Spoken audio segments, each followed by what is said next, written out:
여러분이 어떤 상황이 딱 됐을 때 내가 예수 믿는 사람이다 이렇게 여러분들 얘기하십니까? 아니면 그들 이렇게 쭈뼛쭈뼛 하십니까? 또 그럴 때 내가 예수 믿는 사람이라고 얘기했을 때 사람들이 여러분들을 보면서 깜짝 놀라십니까? 교회 다니셨어요? 아니면 교회 다니셨구나. 역시 어떠한 반응이 여러분들에게 있습니까?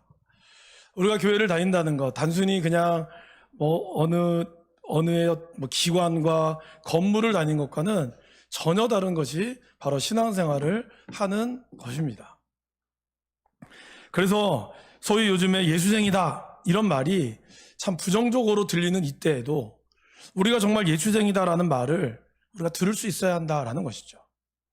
이제부터 오늘 이번 한 주간 또 다음 주까지 읽게 된 사도행전, 이번 주는 15장까지 읽고 다음 주부터 마지막 장을 읽게 되는 이 사도행전은 영어로는 act라고 하죠. 원래 이제 원뜻은 행동이란 뜻입니다. 그래서 사도들이 행동한 것을 이 사도행전의 저자이자 누가복음의 저자인 의사 누가가 기록을 했습니다. 그렇다면 여러분, 이 사도들이 그렇게 행동을 했던 동기, 무엇 때문에 그들은 그렇게 행동을 했을까요? 바로 성령의 감동이라고 할 수가 있습니다. 예수님께서는 부활하신 후에 제자들과 함께 40일 동안 함께 계시며 하나님 나라의 일을 말씀하셨습니다. 그리고 이제 승천하실 때가 되어서 500여 형제에게 이렇게 말씀하십니다. 바로 사도행전 1장 8절 말씀이죠. 같이 한번 읽어보겠습니다. 오직 성령이 너희에게 임하시면 너희가 권능을 받고 예루살렘과 온 유대와 사마리아와 땅끝까지 이르러 내 증인이 되리라 하시니라. 바로 예수님께서는 성령이 너희에게 임하시면 너희들에게 이제 주어진 사명은 예수 그리스도의 증인이 되라는 것입니다. 그분의 죽으심과 그분의 부활하심, 그리고 그분의 다시 오심, 이것을 전하는데 어디서부터 전하냐 하면 예루살렘으로부터 시작해서 온 유대와 사마리아와 땅끝까지 전하라고 했습니다. 여기서 이제 우리 땅끝이라고 하는 개념을 우리 좀 생각해 볼 필요가 있겠죠. 여러분, 우리가 성경을 읽을 때는 언제나 21세기 오늘의 시대로 봐야 되지만 그러나 성경을 이해할 때는 그 시대의 눈으로 이해해야 합니다. 1세기 때 예수님이 살았던 그 시기, 사도들이 살았던 그 시기의 지구의 모습은 어떠했을까요? 우리가 생각하는 대로 둥글지 않았습니다. 적어도 그들이 생각했던 지구는 바로 평면이었죠. 그러다 보니까 예수님이 얘기했던 땅끝이라는 의미를 그들은 서바나, 다른 말로 이야기하면 스페인으로 생각을 했습니다. 그래서 로마서에 보면 내가 서바나까지 바울이 복음을 전하는 그 지역을 이야기했던 이유는 그가 생각했던 바로 지구의 끝은 바로 스페인이었기 때문이다라는 것이죠. 만약에 이것이 오늘 우리 시대에 읽힌다면 뭘까요? 예수님의 복음이 지구 한 바퀴를 돌아서 그것이 바로 땅끝의 개념이 되겠죠. 각자에게 임하신 땅끝의 개념이 될 것입니다. 그래서 사도행전은 이 예수님의 명령을 따라 바로 사도들이 움직였던 그러한 기록이라고 할 수 있습니다. 오늘 예수님께서 예루살렘과 온 유대와 사마리아 땅끝이라고 했잖아요. 사도행전 28장은 그것에 맞춰서 쓰여졌습니다. 1장에서 7장까지는 예루살렘의 복음을 전하는 사도들의 모습, 그리고 8장에서 12장은 온 유대와 사마리아, 그리고 마지막 13장에서 28장은 땅끝까지 전해지는 약 3차에서 4차에 걸친 복음의 전도 여행이 기록되어 있습니다. 특별히 오늘 이 본문을 제가 선택한 이유 중에 하나는 오늘의 이 말씀이 복음이 그동안 예루살렘 중심으로 온 유대와 사마리아까지 이어졌다가 이것이 이제 땅끝까지 가기 위한 시작점이기 때문이다라는 것입니다. 여러분, 이제 온 유대와 사마리아라고 하지만 이걸 좀 쉽게 얘기하면 이런 거죠. 부산에부터 시작해서 전라도로, 그리고 강원도로, 함경도까지, 압록강까지 우리 이렇게 복음을 전해서 그리고 땅끝이라고 표현한다면 사실 엄밀히 얘기하면 어떻습니까? 부산부터 함경도, 압록강까지는 엄밀히 얘기하면은 우리 대한민국이죠. 한국이라고 표현할 수 있죠. 그래서 예루살렘과 온 유다와 사마리아는 엄밀히 얘기하면 유대권입니다. 이스라엘이라고 할 수 있는 거죠. 그렇기 때문에 예루살렘과 온 유다와 사마리아는 한 지역으로 본다면 이제 본격적인 땅끝의 시작은 어디서부터일까요? 바로 안디옥부터다라는 것입니다. 이곳에서 비로소 그리스도인이라고 불려졌습니다. 다른 말로 표현하면, 좀 더 원문에 가까운 표현을 보면 여기서 최초로 그리스도인들하고 불렸다라고 얘기할 수 있습니다. 자, 그런데 분명히 1장에서부터 10장까지의 내용을 보면 그리스도인들이 있었거든요. 그때도 분명히 예수님을 믿는 사람이 존재했는데 왜 안디옥에서부터 그리스도인이라고 불려졌을까? 도대체 그리스도인이라는 게 어떤 의미가 있을까? 이것을 우리가 한번 볼 필요가 있겠죠. 여러분은 어디 사람이십니까? 우리가 보통 이렇게 여쭤보면 나는 경상도 사람입니다. 아니면 나는 뭐 전라도 사람입니다. 이렇게 이야기를 합니다. 그러면 그렇게 이야기하는 근거가 뭐죠? 내가 그곳에 태어났다거나 아니면 내 부모님, 그러니까 어쨌든 태어난 것이 주로 주가 되겠죠. 그리고 또 내가 쓰는 이런 말투가 되는 겁니다. 그래서 이제 뭐 부산 분들이 서울로 가면 서울 사람을 되기 위한 소재 같은 게 있었잖아요. 서울 사람은 끝만 올리면 돼. 그래서 밥 먹었니? 이렇게 하면 다 서울 사람이라고. 한동안 뭐 그런 개그들이 있었잖아요. 그래서 부산 분들이 와서, 저도 이제 서울에 있다 보니까 부산 친구들 많이 보거든요. 그러면 일부러 서울말 쓰려고 해요. 아유, 어찌나 어색한지. 근데 자기는 사투리 안 쓴다 그럽니다. 그런 식으로 뭔가 서울에 대한 이미지, 말투를 생각하죠. 또 여러분, 서울 사람 하면 대부분 사람들이 딱 뭐라 그러는지 아세요? 서울 사람 깍쟁이다. 그러니까 이렇게 뭔가 규정되어 있어요. 경상도 사람 이렇게 좀 터프하다, 뭐 상남자다, 뭐 이런 어떤 이미지들이 있는 거죠. 그래서 예전에 개국 콘서트에서 당신을 사랑합니다, 이거를 경상도 버전 뭐예요? 내 알을 낳아도 이거였고, 전라도 버전 뭐였어요? 거시기 허요, 이런 얘기들. 그러니까 뭔가 그 사람이 어디 사람이다라고 규정할 때 우리도 모르게 그 사람이 태어난 곳, 그리고 나를 규정할 때 나 어느 대학 나왔습니다, 은근히 자기를 드러내기 위한 그런 출신을 얘기하는 거죠. 그러니까 그것이 자기의 정체성이라고 생각합니다. 특별히 우리 교회에도 뭐 전라도에서 오신 분도 계시지만 잘 말투가 안 바뀌는 걸 제가 볼 수가 있어요. 저도 서울에서 태어나서 3살에 내려왔습니다. 어떻게 보면 3살부터 30살까지 거의 울산에서 저희 생활권이었는데, 부모님이 서울 분이다 보니까 이런 서울말이 나오다가 친구들과 나오면 좀 사투리가 나오는 거죠. 근데 그럼에도 불구하고 이런 어떤 서울 사람이라고 하는 이미지들이 우리 가운데 있는 것처럼, 그렇다면 여러분, 그냥 그리스도인이다, 여기 안디옥에서 교회를 다니는 것만으로 그리스도인이라고 부르지는 않았다는 거예요. 이들이 정말 그리스도인이라고 불릴 수 있는 정체성이 어디서부터 시작되었느냐. 그러기 위해서는 우리가 이 안디옥이라고 하는 이 도시를 살펴볼 필요가 있습니다. 저와 여러분들이 이제 1장부터 15장까지 읽게 되면은 안디옥이라고 하는 도시를 우리가 읽게 되는데 두 군데가 나옵니다. 바로 하나는 수리아 안디옥, 그리고 또 하나는 비시디아 안디옥이라는 안디옥이 두 군데가 나와요. 그럼 오늘 우리가 읽은 이 말씀은 어디일까요? 바로 수리아 안디옥이라고 할 수 있습니다. 이스라엘 북쪽에 위치한 있는 곳이 바로 수리아 안디옥이죠. 근데 이 수리아 안디옥은 로마와 알렉산드리아와 더불어 로마 제국에서 3대 제국, 3대의 도시 안에 드는 굉장히 큰 도시였습니다. 그 당시의 인구만으로 50만 명이라고 살 정도로, 추정될 정도로 굉장히 큰 도시였습니다. 자, 그렇다면 원래부터 이름이 안디옥이었을까요? 그렇지 않습니다.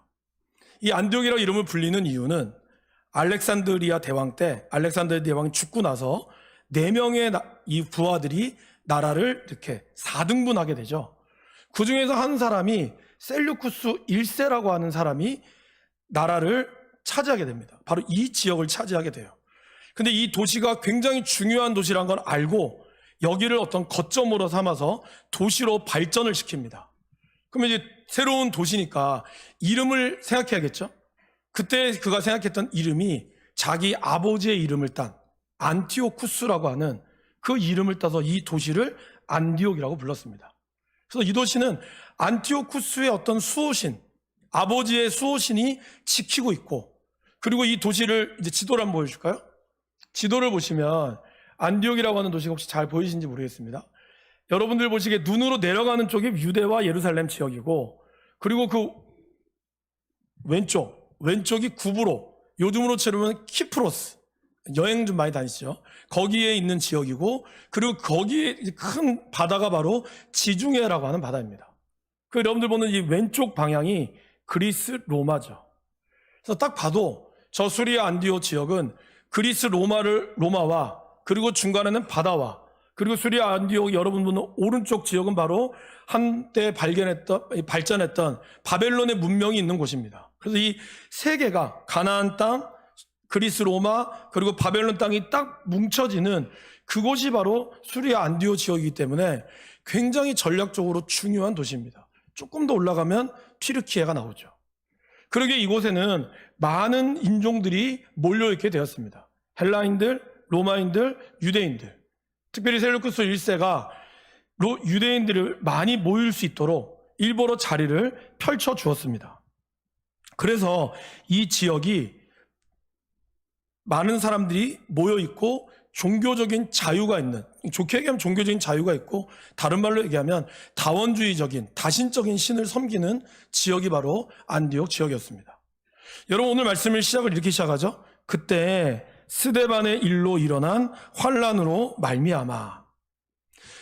예루살렘에서 벌어진 스데반 집사님이 복음을 전하다가 사도 바울, 이전에 사울이었죠. 사울에 의하여 돌에 맞아 죽습니다.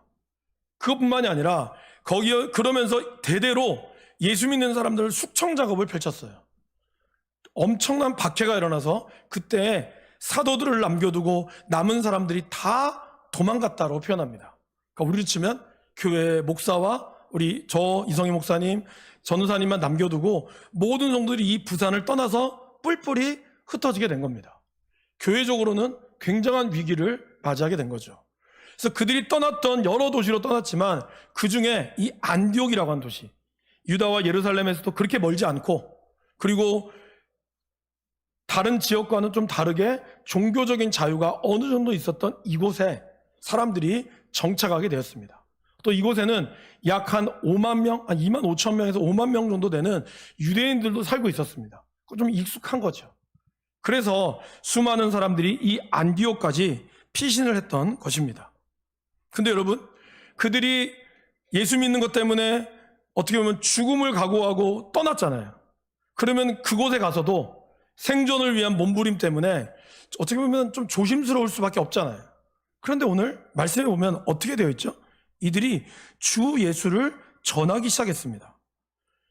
신앙의 자유를 보아서 목숨을 부지하기 위해서 떠난 것 같았고 교회는 그로 인하여 와해가 된 것처럼 보였지만 오늘 예수님이 명령과 말씀하신 것처럼 예루살렘과 온 유대와 사마리아와 땅끝까지 이르러 복음을 전하게 되는 하나님의 약속이 이루어지기 시작했다라는 것입니다. 그래서 이 스데반의 일로 오히려 교회는 예루살렘에만 머물지 않고 유대와 사마리아에만 머물지 않고 땅끝까지 이어지는 놀라운 역사가 일어나게 됐다라는 것입니다. 박해받았던 이들, 목숨을 부지하며 나아갔던 것만이 아니라 복음의 여정은 이들로 인하여 다시 길이 생기게 되는, 교회가 핍박당해서 길이 막힐 줄 알았는데 오히려 그들로 인하여 또 다른 복음의 길이 열리게 되는 것을 볼 수 있습니다. 특별히 이들이 전하여진 이 복음의 능력은 더욱더 강력할 수밖에 없었습니다.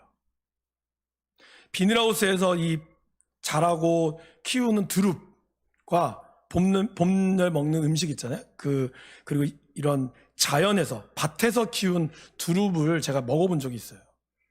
겉으로 보기엔 똑같습니다. 사실 저같이 전문가가 아닌 사람은 어느 게 비닐하우스 산인지 어떤 게 자연에서 산지 잘 모릅니다. 근데 그거를 딱 먹으면 아삭하는 순간 입안에서 나오는 향기가 다릅니다. 그리고 그 맛의 신선도가 전혀 다르죠. 오늘 이 박해받으며 나왔던 이분들, 그리스도의 고난 가운데 나왔던 이분들의 그리스도의 향기가 다르다는 거예요.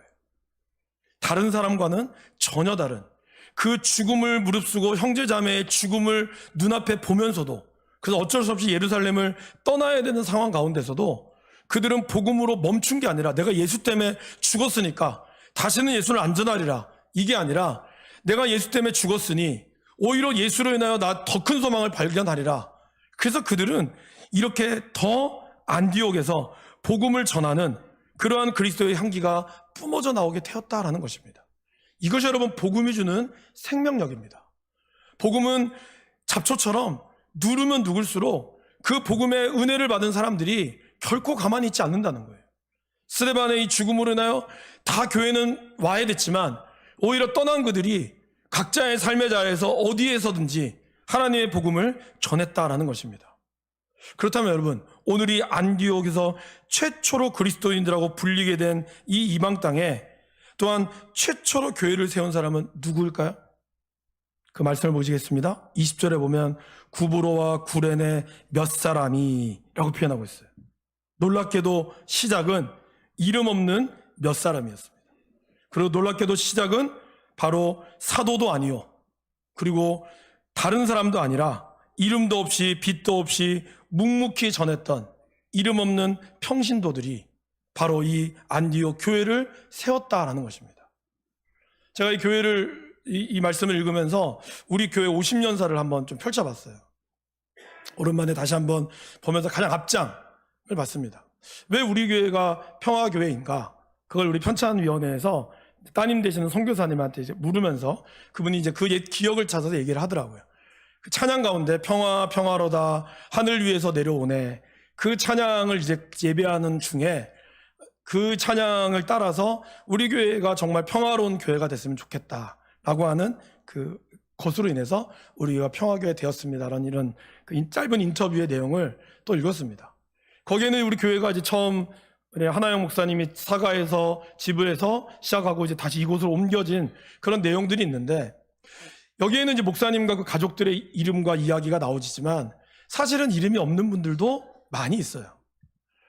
제가 알고, 저랑 엄청 친한 선배님이 지금 진동에서 담임 목회를 하고 있거든요. 그분이 이제 잠깐 이제 휴가차 광안리에 좀 올 일이 있어서 저하고 이렇게 차를 한잔 했습니다. 그런데 제가 이제 너 어느 교회 담임이냐? 그래서 평화교회입니다. 어디 망미동? 예. 자기가 거기 살았다는 거예요. 어렸을 때. 살면서 아버지가 우리 교회를 나왔다는 거예요. 그래서 제가 이제 조남을 여쭤봤죠. 근데 이제 지금은 기억이 안 나는데 그때 아버님 이제 성함이 송치였거든요. 그 형이 송씨여서 함자를 내시는데, 제가 50년 나오자마자 그 이름을 찾아보니까 없어요. 이름이 없더라고. 그렇지만 그 기억을 하시더라고요. 그 예배 와서 아마 그냥 성도로서 계셨던 것 같아요. 다른 데 사시다가 일로 이사 왔고 망미동 이사 와서 가까운 교회를 찾다 보니까 이 평화교회를 다니신 거죠. 그렇게 이름이 없는 분들이 한두 분이겠습니까? 그렇지만 그분들의 이름이 없지만 그분들의 이 교회에서 기도하고 자라서, 그래서 그 아들이 이제는 목회를 하고 하나님의 영광을 나타내는 일을 감당했다라는 것입니다. 나중에도 저희 교회가 100년사를 또 편찬하게 될 때, 그때 여기 계신 분들은 다 안 계시겠지만 그때 그 이름이 우리 가운데 남아있는 분도 있고 혹시 없을 수도 있어요. 하지만 하나님께서는 그 이름도 없고 빛도 없는 그분을 기억하신다는 겁니다. 그곳으로부터 시작되었던 이 안디옥 교회, 그래서 이 안디옥 교회는 정말 귀하고 소중하다라는 것이죠. 근데 오늘 말씀이 이렇게 나와 있죠, 여러분. 구레네 몇 사람이 안디옥에 이르러, 그 앞에 보면 베니게와 구브로와 안디옥까지 이르러 유대인에게만 말씀을 전하는데 왜 하필 유대인에게만 말씀을 전했을까요? 제가 이 말씀을 이제 좀 묵상하면서 준비하면서 좀 저를 좀 생각해 보게 됐어요. 우리가 이제 복음을 전할 때에도 우리도 모르게 우리에게 익숙한 사람을 전하려고 하거든요. 이번 주 화요일부터 저희들이 전도를 시작했습니다.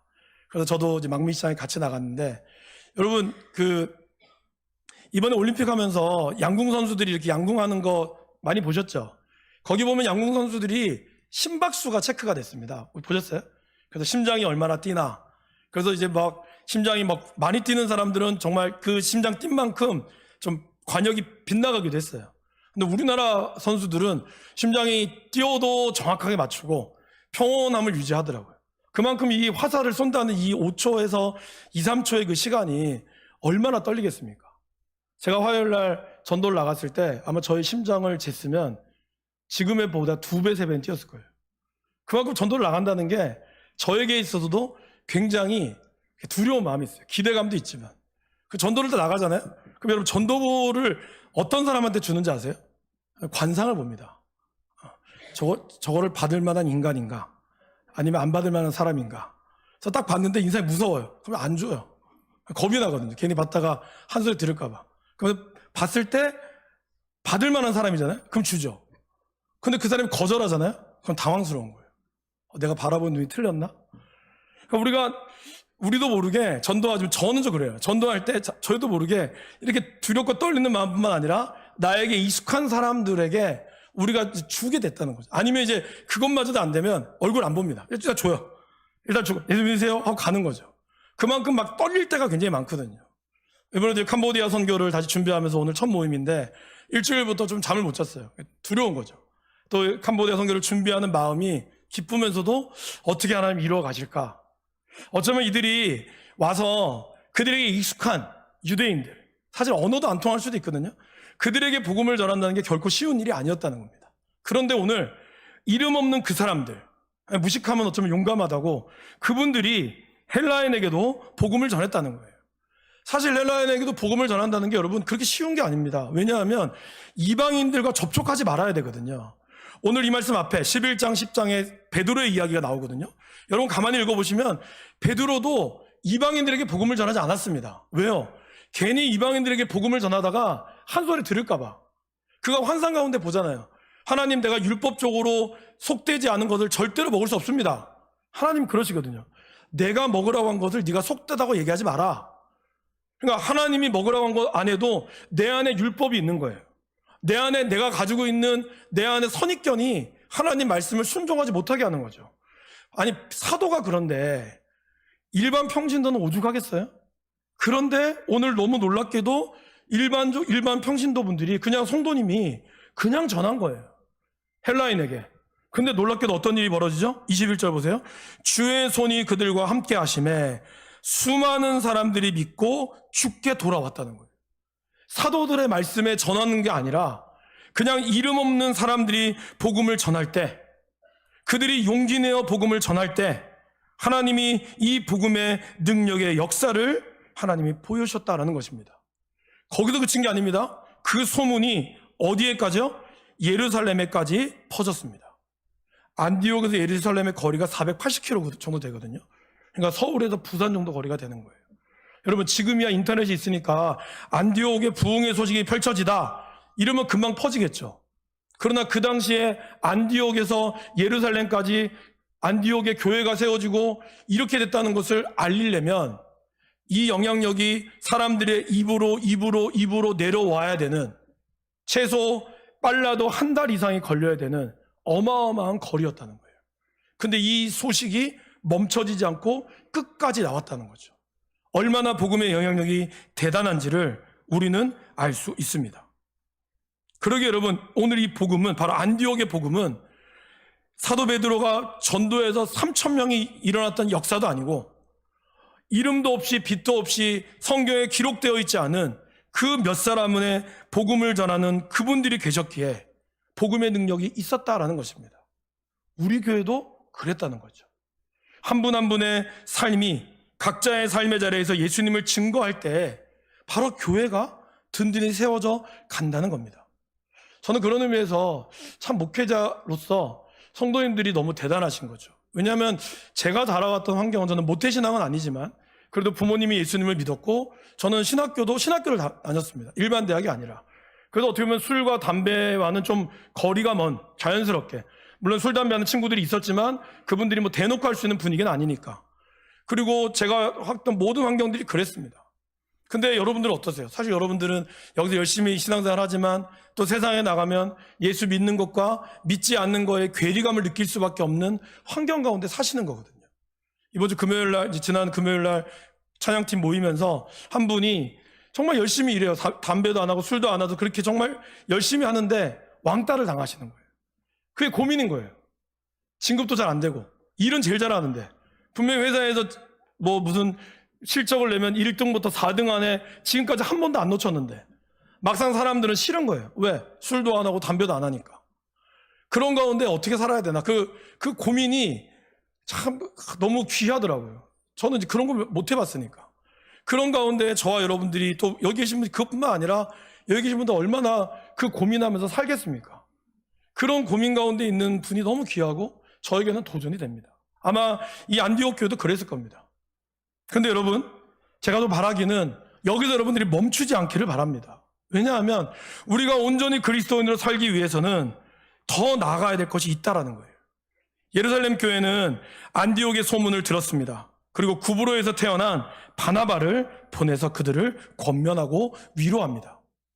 그가 정말 와서 보니까 이 안디옥에 살아 움직이는 게 느껴지는 거예요. 예루살렘과 또 다른 분위기에. 그러면서 그분이 가장 먼저 했던 말이 뭘까요? 오늘 말씀 23절 보세요. 모든 사람에게 굳건한 마음으로 주와 함께 머물러 있으라라고 권했다는 거예요. 이 은혜가 지속되기 위해서는 무엇보다 마음을 굳게 하는 것이 중요하다는 것을 알았다는 거예요. 다른 어떤 것보다. 여러분 어떻습니까? 신앙생활을 하면서 시험과 고난이 찾아오는 것은 어쩌면 당연한 일입니다.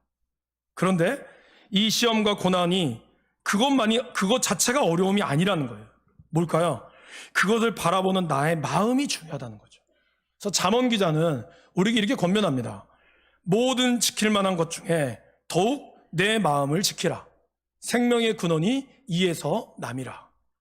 모든 지킬 만한 것, 다른 말로 표현하면 가장 중요한 것, 무엇보다 가장 어떤 일이 터졌을 때 가장 중요한 게 뭐라고요? 내 마음을 지키다라는 뜻입니다. 사단은 언제나 우리의 마음을 건드리죠. 섭섭하게 하고 원망하게 하고 미워하게 만듭니다. 여러분 신앙생활 하면서 어려움이 찾아오는 경우가 거의 없죠. 다 찾아옵니다. 그런데 그 어려움은요, 의외로 아주 사소한 것에서 온다는 거예요. 뭐 예수님 믿어가지고 교회 안에서 싸울 때 예수님이 구원자시다, 아니다, 이런 걸로 싸우는 거 제가 본 적이 없어요. 뭘로 싸워요? 김치 담글 때 뭐부터 놔야 된다, 그런 걸로 싸우는 거예요. 별것도 아닌데, 어머 살쪘네? 이런 걸로 싸우는 거예요. 사실은 너무 지극히 보면 쓸데없는 일 같은데, 물론 그분에게 중요할 수 있죠. 그걸 무시하는 게 아니라 우리의 싸움이 아주 사소한 것, 사소한 말, 사소한 행동으로부터 그것이 커지고 커져서 나중에는 걷잡을 수 없는 것으로 나아가는 경우가 은근히 많다라는 거예요. 여러분 어떻습니까? 피아노를 본당에다 올려야 된다, 내려야 된다, 의자를 왼쪽에 놔둬야 된다, 오른쪽에 놔둬야 된다, 이것부터 시작해서 정말 아무것도 아닌 것에 우리의 목숨을 거는 일들이 너무 많다는 거죠. 그것 가운데 마음을 지키지 못해서 이제는 기도도 싫어지고 예배도 싫어지게 되는 일이 우리 가운데 얼마나 많이 일어납니까? 여러분 우리 모두 다 연약하고 우리 모두 다 공사 중인 인생인데 우리 모두 다 완벽한 인생이라고 스스로를 착각한다는 거예요. 그래서 그러한 마음이 들 때 공격하는 그 사람이 잘못됐고 나의 마음은 문제가 없다라고 착각하는 거죠. 목사님 저는 상처 안 받을까요? 상처 받죠. 저도 집에서 가면 막 씨발 하고 막 하나님 다 일러 바칩니다. 하나님한테. 제 아내는 몰라요. 아까 제가 설교 끝나면서 여보 집에도 그런 적 없잖아요. 제가 그랬어요. 내가 말을 안 해서 그렇지. 뭘 말합니까? 말 안 합니다. 저는 잘. 네. 그러니까 여러분 교회를 뭐 있는데 사모님 아시죠? 이렇게 물어본 분들이 많더라고요. 근데 저희 사모 잘 몰라요. 저는 교회를 잘 얘기 안 합니다. 웬만하면. 그냥 저 혼자 하나님께 다 일러 바쳐요. 저라고 왜 연약하지 않겠습니까? 여러분들하고 왜 연약하지 않겠어요? 장로님이라고 왜 연약하지 않겠어요? 모두 다 연약한 인생일 수밖에 없다라는 것이죠. 그러기에 우리가 연약함이 있음을 우리 마음속으로 생각하며 나아가야 한다라는 것이죠. 그러기에 그래서 바나바는 그걸 알고 있었어요. 그래서 가장 먼저 했던 말이 마음을 굳게 지키십시오. 마음을 굳게 지키십시오. 이렇게 정말 부흥될 때 우리의 마음을 지켜야 합니다. 그래서 믿음을 굳건히 세워야 합니다. 라고 평가하고 있다라는 것입니다. 여러분 오늘 여기서 또 우리가 살펴봐야 할 게 오늘 예루살렘에서 이 안디옥의 부흥 소식을 들었죠? 그런데 이 사람을 파견하는데 누구를 파견했죠? 사도를 파견한 게 아닙니다. 평신도를 파견했어요. 바나바는 엄밀히 얘기하면 사도가 아닙니다. 우리 교회로 치면 안수 집사님쯤 될까요? 이렇게 처음에 교회를 세우는 일에 목사가 아닌 안수 집사님을 파견했다라는 것입니다. 그런데 이 선택이 너무 잘한 선택이라는 거예요. 왜요? 일단 바나바는 구브로 사람입니다. 그러니까 유대의 순수 유대 사람이 아니라 유대인이긴 했지만 구브로에서 난 레위족이에요. 그러기에 어느 누구보다 이 문화를 잘 아는 사람이었다는 것입니다. 그리고 안디옥이라는 지역이 어떤 지역이라고 그랬죠? 만들어진 도시거든요. 그러다 보니까 로마인, 헬라인, 유대인이 어우러져 있어요. 얼마나 자기의 주장이 강할까요? 그러기에 이러한 주장을 잘 들어줄 수 있는 그러한 사람이 필요했다는 것이죠. 바나바의 이름의 뜻이 뭔지 아십니까? 별명이 위로자라는 뜻입니다. 위로의 아들이 바로 바나바라는 뜻이에요. 그러기에 그는 그러한 성품으로 그 일들을 감당할 수 있었기에 예루살렘의 교회는 기도하면서 바나바를 보내셨다라는 것입니다. 그리고 오늘 누가는 바나바를 이렇게 표현하죠. 뭐라고요? 바나바는 착한 사람이다. 착한 사람이 뭘까요? 받아주는 사람이 착한 사람일까요? 성경에서 착한 사람은 자기의 맡은 일을 잘 이행하는 사람을 착한 사람이라고 얘기합니다. 달란트 비유에서 주인이 달란트를 남기고 왔을 때 5달란트 남긴 사람이 다시 달란트를 주잖아요. 남겼잖아요. 그때 그 주인이 가장 먼저 한 말이 뭔지 아십니까? 착하고 신실한 종아였어요. 착하다는 것은 그냥 나쁜 거 나쁜 대로 넘어가는 게 아니라 하나님 말씀 앞에 그 말씀대로 살아가기로 결심한 사람이 착한 사람이에요. 그래서 여러분, 교회 다닌다고 하면서 세상 일, 여러분들이 주어진 직장일 소홀히 하시면 안 됩니다. 교회 다니는 거는 엄청 잘하면서 직장에서는 지각하고 직장에서는 소홀히 여기며 그렇게 하는 것이 착한 사람이 아니라는 거예요. 오히려 하나님 나라의 착한 사람은 이 땅 가운데서 하나님의 일을 온전히 갚는 사람이었다라는 것입니다. 바나바는 그런 사람이었어요. 그러면서 믿음과 성령이 충만하다라고 얘기하고 있습니다. 이 말은 곧 바나바의 삶이 그리고 안디옥이 있을 때에도 성도들에게 귀감이 되는 그러한 삶과 인격이 뒷받침되는 사람이었다라는 것입니다. 성령이 충만하다는 건 뭘까요? 바로 바나바의 삶이 연합을 즐겨했다는 삶이에요. 오늘 바나바가 와서 교회가 어떻게 됐죠? 큰 무리가 죽게 더하여졌습니다. 교회가 부흥했어요. 근데 바나바는 여기서 멈추지 않았습니다. 어떻게 했죠? 다소에 가서 사울을 찾으러 갔습니다. 사울을 찾으러 갔어요. 사울을 데리러 간 게, 사울아 오시오라고 한 게 아니라 사울을 직접 찾아갔어요. 안디옥에서 바나바 다소까지 거리는 219km, 약 440km 정도 됩니다. 어마어마하게 먼 거리죠. 그 거리를 직접 찾아왔어요. 아니, 어떻게 보면 예루살렘에서 사람을 파견해 달라고 해도 되는데 바나바는 이 안디옥 사역에 가장 진짜 배기인 바울이 필요하다는 것을 알았습니다. 먼저 그가 알았던 이유는 사도행전 9장에 바울에게 이렇게 얘기합니다. 이방인들과 임금들과 이스라엘 자손들에게 전하기 위하여 택한 나의 그릇이다. 그러니까 바울이 왜 하나님을 만났는지를 바나바는 누구보다 잘 알고 있었어요. 그러기에 바울을 주저하는데 데리고 온데 주저하지 않았습니다. 여러분 나중에 가만히 보시면 바울과 바나바가 나중에 대척점이 생기거든요. 그리고 사실 바울의 영향력이 바나바보다 훨씬 커집니다. 어떻게 보면 굴러온 돌이 박힌 볼을 빼낸 거죠. 바나바가 사역을 잘해서 이렇게 막 교회를 크게 튀었는데 오히려 바울이 와서 바나바보다 더 큰 영향력을 발휘했습니다. 그런데 바나바는 그거에 대해서 개의치 않았어요. 왜요? 하나님의 나라가 세워가는데 다른 것이 중요하지 않다는 걸 알았기 때문이라는 겁니다. 그러한 영향력이 있었기에 그래서 바울과 함께 바나바가 어떻게 했죠? 1년 동안 모여서 큰 무리를 가르쳤습니다. 그리고 그렇게 가르쳤을 때 비로소 제자들이 안디옥에서 그리스도인이라 일컬음을 받게 되었다라고 얘기합니다. 근데 누구로부터 불림받았죠? 사람들로부터. 우리 교회 안에서 그리스도인을 불림받은 게 아니에요. 동네 사람들로 하여금 안디옥의 교회를 다니는 사람들이 저 사람 그리스도인이다 이렇게 불렸다는 거예요. 헬라인도 아니고 유대인도 아니고 저 사람은 그리스도인이라고 불렸다는 거예요. 누가요? 안 믿는 사람들이. 오늘 우리가 그리스도인이라고 불리는 것은 교회 안에서 불려지면 안 된다는 겁니다. 교회 안에서 할렐루야 한다고 해서 그리스도인이 아니에요.